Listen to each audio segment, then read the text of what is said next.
Tonight in the spotlight, Senator Thom Tillis, yet another Republican that's exposed for playing both sides in the fight between Trump and the establishment. According to the Wall Street Journal, Tillis personally encouraged Hegseth's former sister-in-law, Danielle, to come forward with damaging allegations of alcohol abuse and spousal mistreatment and assured her that this would sway key votes, including his own.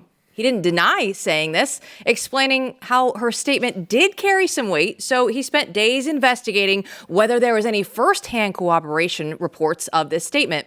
But when it came down to the vote, he flipped. He cast the 50th vote to confirm Pete Hegseth and acted like none of this ever happened. Now, we got what we want, but the GOP establishment still believes that it can undermine Trump's America First agenda while pretending to be on board when it's convenient. But the base sees right through it. So now let's bring in Blaze senior politics editor Chris Bedford. So Chris, what does this say about the ongoing fight that we have between Trump and the establishment? Now, if you look up Thom Tillis, Mitch McConnell, you'll get 1,000 news article results. Those two are absolute buddy-buddy. They work hand in glove together, and McConnell doesn't often like to do his own dirty work. He usually has other people do it. So Tillis is out there, and listen, and one half of me wants to give this guy a little bit of the benefit of the doubt and say, well, I mean, obviously, if a nominee turns out to be a spouse abuser, a wife beater, then that's someone that you really need to reconsider. But in an age post-Kavanaugh, you have to be either so naive or just deeply stupid or corrupt to actually take the word of an ex-in-law who's a partisan, never-Trumper Democrat who didn't have any firsthand knowledge of something, to fall for that sort of trap. And at the end of the day, I think people like Tillis have to end up looking, okay, I'm going to look at North Carolina. How did Donald Trump do here? Oh, he did really well. Do I want to keep my seat? Do I want him coming after me? Do I want to be the fourth vote against Hegseth? Because it's easy to be the fifth vote. It's easy to be the sixth vote. It's easy to be the third vote against him even. But that fourth one that actually makes the difference, that pushes it over, is a difficult place to be. And this is something that, unfortunately, you get this a lot with Republicans, even from red states, especially from red states, actually. I mean, Tillis opposed in the first administration Donald Trump sending emergency funds down to the border wall. How can you possibly justify that as a member of the Republican Party? He absolutely exemplifies one of those people who uses civility and decency and codes of decorum to try to hide the fact that he's not in it for a fight. He doesn't recognize the way the Democrats recognize, and some Republicans are starting to recognize, that he is engaged in a war for the future of this republic, essentially a cold political war for the future of the republic. But he wants to stick to these old rules, which basically say Republicans are controlled opposition, easily manipulated, and undermining themselves behind the scenes. Now, Chris, the point of the spotlight is to really do a deep dive on what prevents the mandate and what propels the mandate forward that President Trump is carrying from the American people. And here today, we have something that I hope we do a lot more on this show this year. I can't wait to do it more because this is spotlighting the bad guys. This is the bad guys and how they operate. These are the people who thwart the will of the people time and time again. And in this case, it's not just about how terrible Thom Tillis can be, but that this is a technique that Republicans have used, as you know, for years and years and years. And just to reiterate, like in the abstract, what's the principle here? Like there should be a Greek name for this. But what is he doing? He is... He is quietly, I bet you have a few names, but he is quietly stabbing the agenda in the back, right? Claiming I'm doing due diligence by looking deeply into this hit piece at the last second. He's stabbing the agenda in the back and then turning around and voting for it and continuing to wear his Republican skin suit. And this is not a one-off, right? I mean, this is something that happens time and time again. Yeah, and I think we're going to see some of this next week from Tillis and his friends. You might see it with Cassidy on RFK after the way he pushed back at the questions. You might see it with Senator Young on Tulsi Gabbard, who didn't seem at all satisfied with the answers she gave, at least I guess. But at the end of the day, you also have to wonder, are they going to have the courage? Tillis didn't have the courage. McConnell doesn't care. McConnell's an old man. McConnell came in when Ronald Reagan was in office. But Tillis is relatively new. He's still in his 60s. I think this is his second term now. he wants to win re-election. He'd like to stick around. And he's kind of slowly having to come to realize this, that this is a changed D.C. and that the business is not going to go on as usual. It's going to be called out. And you're right. I mean, I think Keith Olbermann used to call it the worst person in the world segment. It's always insufferable, but I thought it was kind of a funny idea for a segment.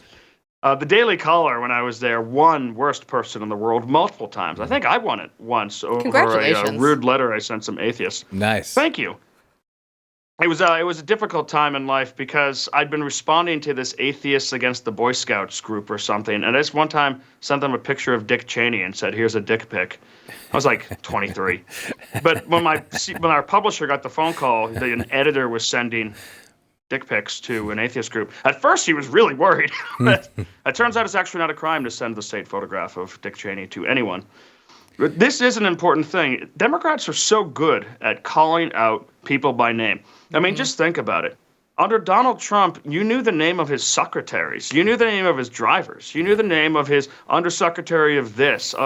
Most people, even political journalists, under Joe Biden probably couldn't remember the name of his chief of staff, because Democrats and the newspapers make these different people famous, and not always because they're doing a good job. Sometimes it's because they don't like them.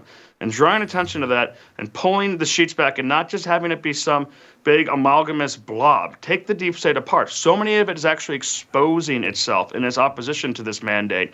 You can figure out, put names to it, put faces to it. This isn't some kind of faceless machine that cannot be defeated.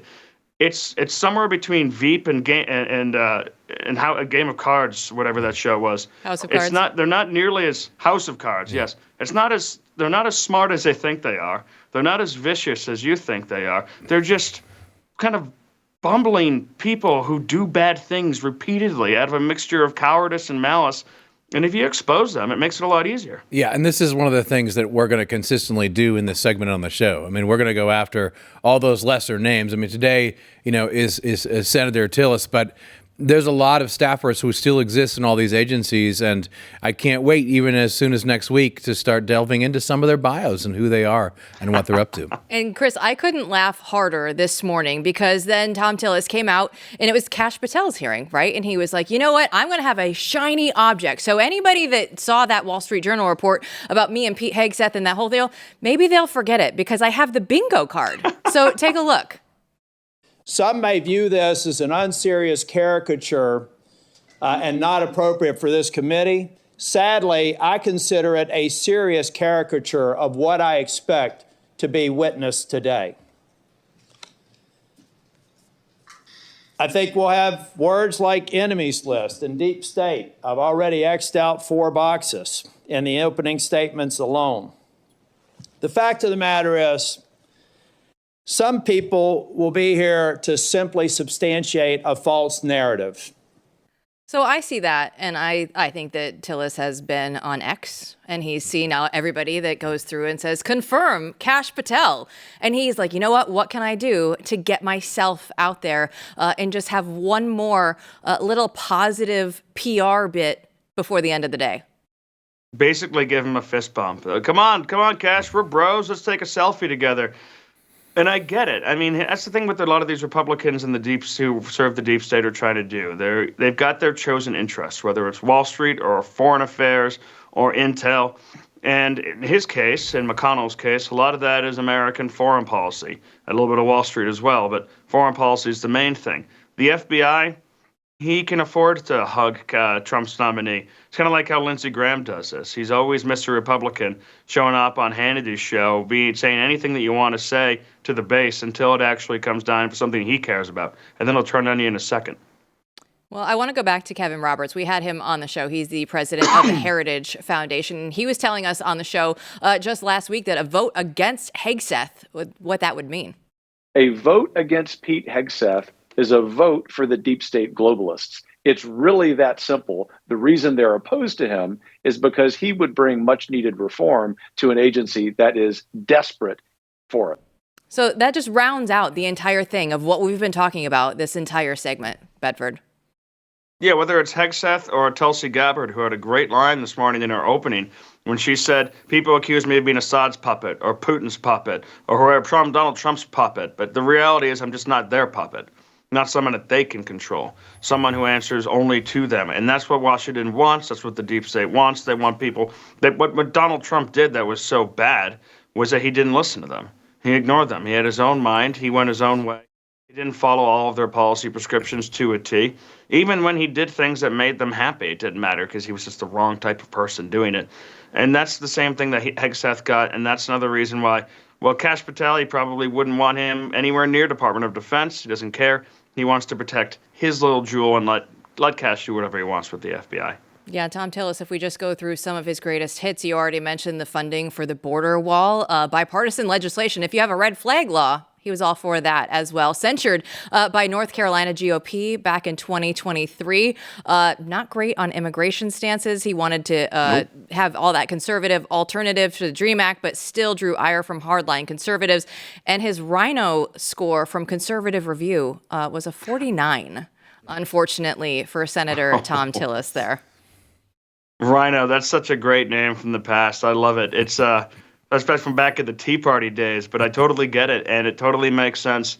McConnell's out for himself, and Tillis is Team McConnell, and that means that they're not Team you. There's a reason why why half the country, more than half the country, voted for Donald Trump, and at the same time, Mitch McConnell is the least popular and the most disliked politician in the country, and that reason is stuff like this. Bedford, thanks so much. Fantastic. See you tomorrow. Matt, when you hear that, of course, we know Mitch McConnell's not for us. We know that you don't need the Democrats to fight. We have all the Republicans on our side that we need to fight first. Yeah, but it's important that the point of this spotlight is it's important to realize these people will vote the right way when they have to, so it's really hard to tell what they're up to. In this case, you can actually see, we actually have a peek behind the scene and you can see what Tillis tried to do to Pete Hegseth or was interested in doing and making happen. But it didn't work and he was able to backtrack and then he votes for him. That's the kind of thing that happens day in and day out. This is something that Chris and everyone in D.C. won't stop reporting on, but it's something that you need to be aware of because they're going to pretend as much as they can. And it was interesting earlier this week when we were talking about potentially a secret vote for Tulsi Gabbard. This is what they would rather have. They don't want everybody out there knowing the way that they are going to vote because then they have to be held accountable to us, the people.